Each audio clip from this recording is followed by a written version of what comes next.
Tinubu presidency, the kingmakers transformed to political king.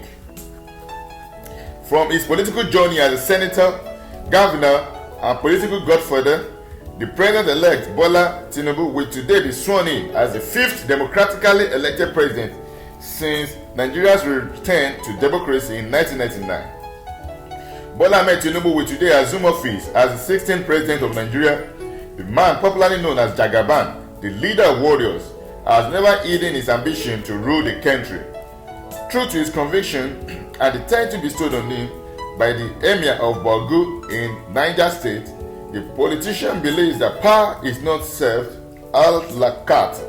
In 2022, when he announced his desire to succeed Buhari, the whole general whom he helped make president, he was advised to remain a kingmaker. But he insisted and said, "I have made others king. It is time for me to be king," while adding the fact that his lifetime's achievement was to be Nigeria's president. Not a stranger in politics, Tinubu's political journey began in 1999 as a member of the People's Democratic Movement, the political group of the late Major General Shehu Yaradua. Though disliked by many, his years of experience gained by understanding Nigerian politics and tactics over the years will later work for him, notwithstanding the fact that not much is known about his early years. Tinubu, aged 71, has remained one of the most relevant politicians from the political class of the 90s. Tinubu was said to have returned to Nigeria in 1983 after a few years of studying abroad at the Chicago State University and a stint in Arthur Andersen Deloitte and GTE Services Corporation in the United States. In 1992, Tinubu was among the new set of politicians who were cleared by the former head of state, General Ibrahim Badamasi Babangida, to contest elections, and he was elected as a senator representing Lagos West constituency in the Third Republic that lasted just for 22 months. During his brief stint in the Senate, he led the Senate Committee on Banking, Finance, Appropriations, and Currency. To date, he is still regarded as one of the most active senators during that period. In 1993, when former military dictator General Ibrahim Babangida annulled the June 12 presidential election won by the late Moshood Abiola, popularly known as MKO, Tinubu was among prominent Nigerians who kicked against the injustice and the move by the military dictator to perpetuate himself in office. Tinubu did not only physically participate in various peaceful protests against the annulment, he addressed many press conferences to condemn Babangida and made the office too hot for him. Though the military dictator would later set up an interim government headed by a civilian and a Shonekan, he ensured that a former coupist, Sani Abacha, remained in Shonekan's cabinet. For activists like Tinubu, there was only one solution, and that was for Abiola to be installed as president. By November 17, 1993, Abacha overthrew the interim government of Shonekan in a bloodless military coup. Despite numerous protests by pro-democracy groups, Abacha became ruthless and suspended the 1989 constitution for a full-blown military government. He also disbanded the national and state legislatures, removed the elected civilian governors, and banned political activities. In early May 1994, Abiola, who ran his campaign under the theme Hope 93, announced his intention to form a government of national unity. A week after the formation of the National Democratic Coalition was announced, the group made up of politicians, retired military officials, and pro-democracy figures was formed in an effort to coordinate and focus the various pro-democracy factions around four main demands. The military must leave political office, Abiola must be installed as president, a sovereign national conference must be held to debate the country future, and the country must be restructured along truly federal lines. The plan by Abacha to hold another election for the Constitutional Conference was resisted by members of NADECO and former lawmakers who met secretly and issued statements calling on the dictator to surrender power to Abiola.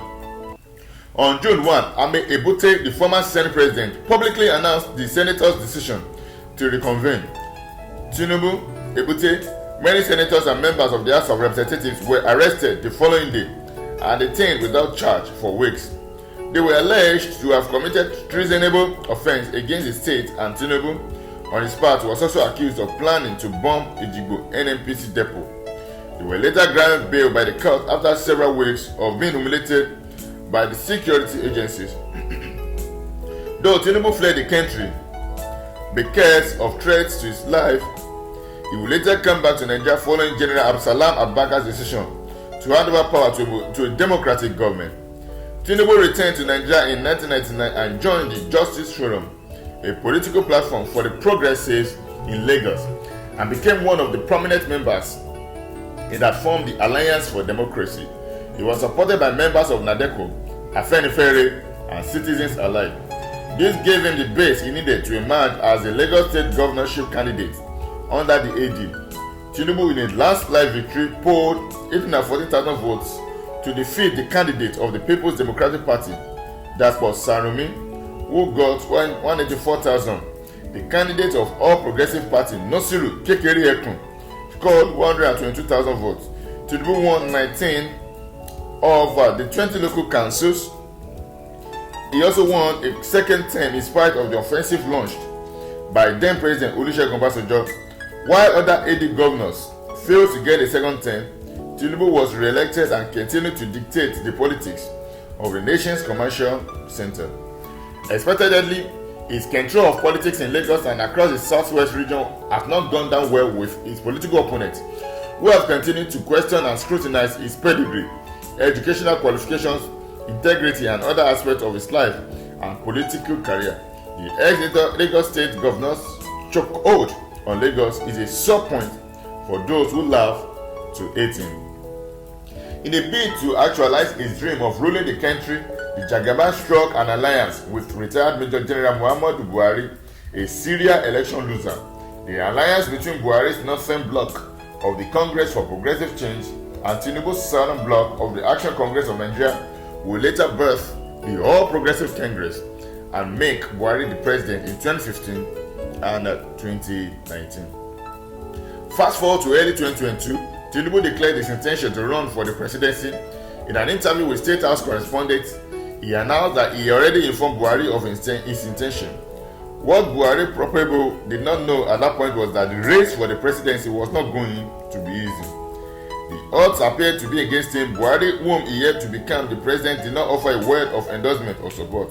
Not only that, the chairman of the party, who was instrumental to its formation, went ahead to endorse Lawan. Like a bolt out of the blue, Abdullahi Adamu announced that Buhari had endorsed Lawan as the consensus candidate of the party.